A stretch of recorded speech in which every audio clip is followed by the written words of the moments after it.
Shakalaka. So, are you traveling in the next few months? Are you traveling in the next few days? Are you traveling tomorrow and haven't even started packing? Because I feel you. What's up, you guys? Welcome back to my channel. My name's Danielle if you are new, and if you are new, make sure to subscribe down below. But today I'm going to be talking about 10 ways to make traveling easier. Some of you may be watching this and you might be like, wow, I hate traveling. It's such a hassle going to airport, doing this, doing that. And some of you might be like, oh my gosh, like I'm so excited. Like I'm going on a trip in the next few weeks because I know spring break's coming up. So I wanted to upload this video at a good time that would be most convenient for you guys. Last year in 2016, I forget the number, I counted. I traveled so much and I'm so grateful for that opportunity that I got to travel so much because I love to travel. I love going to the airport. I love getting dressed up. I love getting my food after I go through security and like waiting. I don't know. I like it. I find joy in it. However, there have been some times since I've been traveling a lot more, there's more problems that you encounter because obviously the more you travel, the more bad things happen and the more problem solving you have to do. So I know a lot of you guys are wanderlusty kind of people and you want to travel. So I have written down 10 things. Literally, I wrote this list down while on an airplane after a really bad experience at the airport. So these are genuine things. These aren't things I just looked up. These are things that I've experienced and things that I think will help you in your traveling experience, whether it's before you leave for the airport or on the plane or just different things that have helped me. Hacks, if you will, and I just really wanted to share these with you guys. So comment down below if you found this helpful or if you have any tips for me because I'm going on some trips soon. I'm going to Mexico for spring break. I'm really excited and some other things in the future, so I can always use the tips. Tip number 1 is one of the most important ones and something that I learned recently is very important. Always make sure to check in before you get to the airport. Check in for your flight. Just do it. I have never been one to check in for my flight. I always just like, oh yeah, I booked it. It's fine. I have the confirmation email. The line won't be that long. I'll get to the airport. I'll check in. I'll get my boarding pass. Boom, done. In a perfect world, right? So a lot of the times what I'll do is I'll go to the airport and I'll wait in the line. It's not usually too long, or I'll like use the outdoor area if your terminal like has an outdoor one where you can like curbside baggage check drop off. That always is quicker, but the line's not usually long for me. Now, recently I was traveling home from somewhere and I got to the airport and I was just like, I don't feel like checking in for my flight. I've been doing it recently, but this time I was like, I don't really want to. I get there and the lady tells me, and I just remember I was like, I'm ready to go home. Like I needed to get home because I had school the next day, The lady goes, so we don't have a seat for you on this plane? And I was like, that's really funny because I'm pretty sure I booked a flight on this plane. Like I booked a seat. And she goes, yes, you did. You see, we overbooked this flight, so we don't have a seat for you. And I was like, oh, great. So that really stunk. That was really bad. I didn't get a seat on the flight because I didn't check in prior to. There was other people that were on my flight that, checked in maybe 24 hours before their flight was about to leave, and that secured them a seat. But since I hadn't checked in yet, I wasn't one of those people that was secured a seat. So no matter what, just check in if you can, and that avoids a little bit of time. You can pay for if you're gonna check your bag, you can pay that money already. That when you get to the airport, you don't have to worry about exchanging money or anything. You just give them your bag and your boarding pass if you have it on your phone. It's a good deal. Tip number 2 is something that I just recently got and I'm so happy, is get a global entry pass or at least sign up for TSA PreCheck.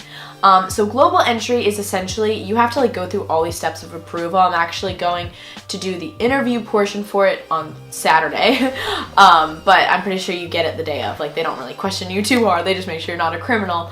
But essentially what it is if you travel internationally a lot, or even if it's not a lot, basically you get approved and you get to go through customs quicker. It's just an easier situation because traveling internationally can be really hectic, and this gets you shorter lines and customs, and that can be really long. And also, since you're basically at the highest rank, if you can get through customs fast, they'll instantly give you TSA PreCheck. And if you guys are at the airport and you see those signs, you see the long line for security, and then you see this really short line that says TSA PreCheck with a sign, and those people are just zooming on through. That's what you want. I get TSA PreCheck every now and then. My boarding pass just has it. I don't know if that happens to you guys. But I want it every time because TSA PreCheck, you don't have to take off your shoes. You don't have to take off anything. And my favorite thing is I don't have to take my laptop out of my bag. I don't have to take out all my electronics. I don't have to take out all my liquids. Like, it's so easy, and, you know, you're approved, you're pre-screened and everything, so it's safe. It's just a good situation, and I think if you can invest in it, it's not too expensive at all. It's worth it, especially if you travel a lot, so I'm so excited about that. So I always like to try and dress to the nines when I go to the airport. I like looking good. Usually on the way back from the destination I'm going to, I'm a little bit sad because I'm leaving, so I don't dress as nice, but always on the way there, I am just like ready to go. I always carry like my Celine bag or like a really nice bag, and then after a while I realized, you know what, it's just not practical and it's not fun to walk around with. So I got a backpack, and let me tell you guys, traveling with a backpack is just the best thing ever. And if you can find a super fashionable one or one that makes you happy on the inside, go for it. So I got this one from Herschel. It's just like a standard black one, but it does have a laptop sleeve, which was really important for me, and it has this front pocket. Guys, this has gone through like a lot of security lanes, and it's gone through on a lot of trips now, and I love it. It's so sleek and chic, and it goes great with all different outfits, and it's just great. And I'll bring this, and then maybe if I want to wear a crossbody purse or put my purse in here, it's just so much easier to travel with a backpack rather than having like a tote bag, like personally. So a backpack is the way to go. Next is if you are traveling somewhere that is cold, I'm wearing a hat right now just because, wear your biggest coat and your biggest shoes on the plane. Because, well, one, planes are usually very, very cold, and two, this is easier for you to pack. So I always wear my biggest coat, and I'll usually wear my boots on the plane so that it's easier to pack my suitcase. Next is kind of along those same lines, but pack a scarf or a shawl, because I have never been on an airplane that is warm. I've never been on an airplane that I'm like actually like kind of hot or even close to being hot, because they keep it -2 degrees, which is good. Like, I'd rather it be cold than hot. But you always want to be prepared, because especially if you're in like a long plane ride and you're like in the middle seat, or if you're on the window seat or the aisle seat and you're just cold and you just want to cuddle up but you can't because you're in a seat, I just pop that blanket on top of me, or like my blanket scarf or a shawl, and I just feel very warm and cozy. And you also look stylish. And they're super easy to just roll up and put in your backpack. Next is something I literally do every time I go to the airport. It's just like my tradition. I go to like one of those little shops, those gift shop things, and I buy a bottle of Smart Water, gum, and a magazine. Those are like the 3 things. I mean, not every single time, but like usually. I always get water for sure. It's always important to travel with a bottle of water, because yes, you get a complimentary drink, but like it's like this big. So just have a water bottle with you at all times. And gum is really good for taking off and landing, because it doesn't make your, like, it helps you with like ears popping. I don't know, maybe it's like a psychological thing, but I just like chewing gum on airplanes. It's just something that means a lot. And since you don't have internet on the airplane, well, I don't always buy internet, like I hardly ever do, to be honest, because it's nice to kind of have a break. I like to read magazines. It's a good excuse, and they have like tons of magazines in the airport. So I got this for my 18th birthday for my parents, my family, my parents, same thing. And this is actually from the brand Tumi, which is really nice. But I mean, they have all kinds. I don't know exactly what you would call this, but I kind of call it my travel portfolio. It's amazing. So basically you open it up and you can like essentially have it be a wallet. So you can put all your cards, you can put your ID here, and it has a spot for your boarding pass and for your passport.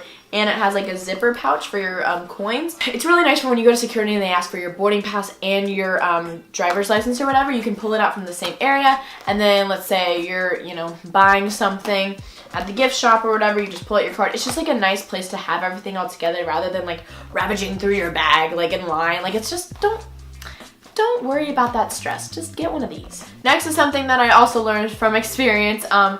If you're looking for good prices on flights, apparently on Tuesdays is the best day for booking flights. Like, it's like the cheapest. I don't know, that's what my mom told me, but that's besides the point. That's just something I thought I'd include.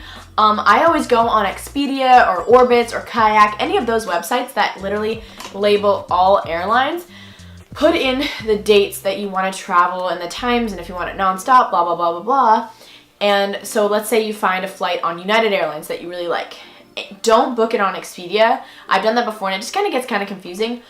Go to the United Airlines actual website, and sometimes it's even cheaper on their website, so try that. And it's just nice to actually be affiliated with that brand, because who knows, if you book on Expedia and for some reason it doesn't connect to United, and then you get to the airport the day of and they're like, we don't have you on this flight. My last tip or hack for you guys is, okay, don't use these on the airplane. I mean, if it's the last resort and this is what you got, use them. But man, oh man, These make such a difference. When I'm on the plane, I don't know about you guys, but there's like this like constant air noise, or there's just some sort of white noise on the plane the whole ride, and like my earbuds don't do enough. So if I really want to focus on the movie I'm watching, or if I want to listen to music, or if I'm trying to do work, the earbuds don't do it justice. So if you have a nice pair of headphones, I mean, they don't even have to be really nice. You can buy them from like Claire's, I don't care. These just have way better coverage, and you can focus a lot better on what you're doing, and maybe it actually will help you fall asleep, because these I can always hear what's kind of going on around me, and I don't always want that. So that completes today's travel hacks, how to make traveling easier video. I truly hope this video helped you guys. I wanted to film this video, not just to film this video, I wanted to film it because these are things that I've experienced, and I really hope they can help your traveling experiences become easier and simpler, because I think traveling is amazing, and I think when you get the chance to do it, you should. You shouldn't be scared of it, you shouldn't be stressed, you shouldn't be worried, just enjoy it. So hopefully these things helped you. Again, if you are new, make sure to subscribe to my channel. I post videos every Wednesday and Sunday, and give a comment down below of a video you guys want to see in the future. I love you guys so much. Make sure to follow me on all my social media, always linked down below, and I will see you guys very soon for my next one. Bye guys!